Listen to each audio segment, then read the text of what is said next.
Yo les amis, j'espère que vous allez bien. Bienvenue sur ma chaîne où je raconte des histoires de meurtres et mystères. Petit disclaimer avant de commencer cette vidéo, je tiens à vous rappeler que cette vidéo s'adresse à un public averti. Cette vidéo est déconseillée aux moins de 12 ans. Alors aujourd'hui, je vais vous raconter l'histoire de la mère la plus détestée aux États-Unis, aka Casey Anthony. Alors le 16 juin 2008, Casey Anthony va quitter le domicile de ses parents avec sa petite fille de 3 ans, Kaylee Anthony, et ne rentrera pas pendant 31 jours. Alors un jour, le père de Casey sera appelé par une société de remorquage pour qu'il vienne chercher sa voiture censée appartenir à Casey. Lorsqu'il récupère la voiture, il va raconter qu'il y avait une odeur nauséabonde dans la voiture, une odeur vraiment pas possible.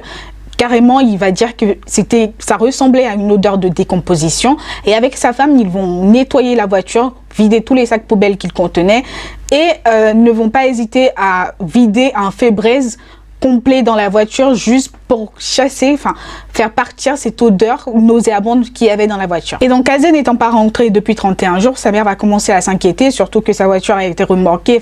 Vous voyez tout le délire, dans quel état ça peut mettre une maman. Et donc elle va commencer à s'inquiéter et elle va se rendre là où elle savait que Casey logeait ces derniers temps et qui est chez son petit ami. Une fois que sa fille Casey sera en face d'elle, déjà Cindy, la maman, elle va se sentir apaisée, d'une part parce que elle voit sa fille en face d'elle, moins d'inquiétude, mais son inquiétude va increase à partir du moment où elle ne va pas voir à l'horizon sa petite fille Kaylee. Donc elle va demander à Casey où est Kaylee. Donc Casey va répondre à sa mère que Kaylee est avec une nanny qu'elle a surnommée Zani. Bref, ne me posez pas la question. Cette fille, je me demande si elle n'est pas un peu folle dans sa tête, mais elle va dire à sa mère que la Zani, la fameuse nanny Zani, elle lui avait déposé Kaylee pour qu'elle la surveille et que la fameuse Zani avait refusé de lui rendre Kaylee. Ton enfant est avec une fameuse nanny que tu connais depuis 2 jours et refuse de te rendre ton enfant de 3 ans, et toi, tout ce qui t'intéresse, c'est de vivre ta best life avec ton petit ami. Vous sentez déjà que vous aussi, vous commencez à la détester un peu. Donc imaginez un peu pourquoi elle est la mère la plus détestée aux États-Unis. Je la déteste. Franchement, je la déteste. Donc elle va dire à sa mère que Kaylee est avec Zani et que Zani ne veut pas lui rendre Kaylee. What the fuck? Mais c'est ton enfant. T'as pas appelé la police? Rien du tout. C'est ton enfant. Ça n'a aucun sens. Donc sa mère ne va pas la croire. Et sa mère va appeler la police en pensant que la fameuse Zani avait réellement enlevé Kaylee. Donc la mère va appeler la police pour déclarer la disparition de la petite Kaylee. Ce qui va se passer, c'est que la police va se mettre tout de suite à enquêter parce que c'est la disparition d'une petite fille de 3 ans en fait. C'est logique. Ils vont tout de suite se mettre à enquêter.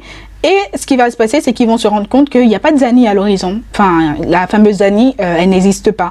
Tout ce que Casey leur avait dit était faux. Tout ce qu'elle avait raconté était faux. Ils ont pu prouver que elle racontait que des mensonges. Donc, Casey va devenir leur premier suspect. La police étant rendu compte que Casey leur mentait, ils ne vont pas du coup hésiter à l'arrêter. Et donc, ils vont l'inculper après son arrestation d'obstruction à une enquête, de négligence de son enfant et de fausses déclarations. Suite à l'arrestation de Casey, la police va se rendre compte qu'ils ne pouvaient plus compter sur le témoignage de la famille Anthony, ni de leur coopération, parce que ses parents vont commencer à essayer de la protéger, à commencer à raconter des mensonges. Par exemple, le jour où elle a raconté à la police, le jour où elle a fait la déclaration de disparition de la petite Kaylee, la maman de Casey disait au téléphone que elle est en face de sa fille et que elle ne retrouvait pas sa petite fille, elle ne savait pas où était sa petite fille et ils avaient récupéré la voiture de sa fille il y a quelques jours et dans la voiture il y avait une odeur de décomposition. Donc quand la police va essayer de lui rappeler ce qu'elle avait dit à ce moment-là, après l'arrestation de Casey, elle va dire non, ça sentait juste de la pizza décomposée, voilà, c'était juste de la pizza quoi. Cette famille, j'ai comme l'impression qu'ils ont fait voilà, on a perdu notre petite fille, on ne veut pas perdre notre fille, donc on raconte des mensonges. Pour moi, c'est ça, tout simplement. C'est ça. Parce que je ne vois pas pourquoi elle minimiserait autant l'odeur qu'il y avait du coup dans la voiture à ce moment-là. Je ne comprends pas. Donc ce que la police va faire, c'est qu'ils vont décider de faire des analyses des prélèvements qui ont été faits dans la voiture de Casey. Ce qui va se passer, c'est que avant de d'analyser, de faire des analyses, de faire des prélèvements dans le véhicule, la police va faire sniffer l'intérieur du véhicule à des chiens qui ont été entraînés pour détecter des cadavres. Et devinez quoi? Ces chiens vont confirmer qu'il y a eu bien un corps décomposé dans ce véhicule. En plus de ça, le tapis à l'arrière du véhicule va être analysé. Donc ils vont prendre des prélèvements et les analyser. Et devinez ce qu'ils vont trouver encore une fois. Ils vont se rendre compte que ce tapis a été en contact avec un corps en décomposition, plus du chloroforme. Waouh, quelle surprise! La police va aussi retrouver des cheveux sur ce même tapis qui a été analysé, et ils vont analyser ces cheveux-là, et d'un, ils vont confirmer que ces cheveux appartenaient à la petite Kylie, et de deux, ils vont confirmer que ces cheveux appartenaient à un corps en décomposition. Donc A plus B égale à C. La petite Kylie est décédée. La police va aussi du coup analyser les ordinateurs de la maison Anthony, et ils vont se rendre compte qu'à un moment donné, quelqu'un a fait des recherches Google, comment fait du chloroforme. Je ne sais pas pour vous, enfin, si c'est des recherches type que vous faites chez vous tous les jours, mais c'est pas commun. Comment faire du chloroforme, enfin, c'est pas commun. Je suis chimiste, mais je pense que j'ai jamais tapé comment faire du chloroforme. Enfin, je vois pas l'intérêt. Enfin, non. Donc, c'est pas commun en tout cas. Avec toutes ces preuves, l'inculpation de Kazé va vraiment prendre effet et elle va passer devant le juge. Donc, le juge va demander une caution de 500 000 $, caution que ses parents vont payer. Enfin, moi, j'aurais rien payé du tout, mais vous sentez le délire? On a perdu notre petite fille. On n'a pas envie de perdre notre fille. Enfin, pour moi, c'est exactement ça. Enfin, c'est ça, point, period. C'est ça. On a perdu notre petite fille. On n'a pas envie, en plus, de perdre notre fille. Donc, on fait tout pour la sortir de là. Sauf que ça ne va pas la responsabiliser de la sortir. C'est le genre de nana qui s'en est toujours sortie.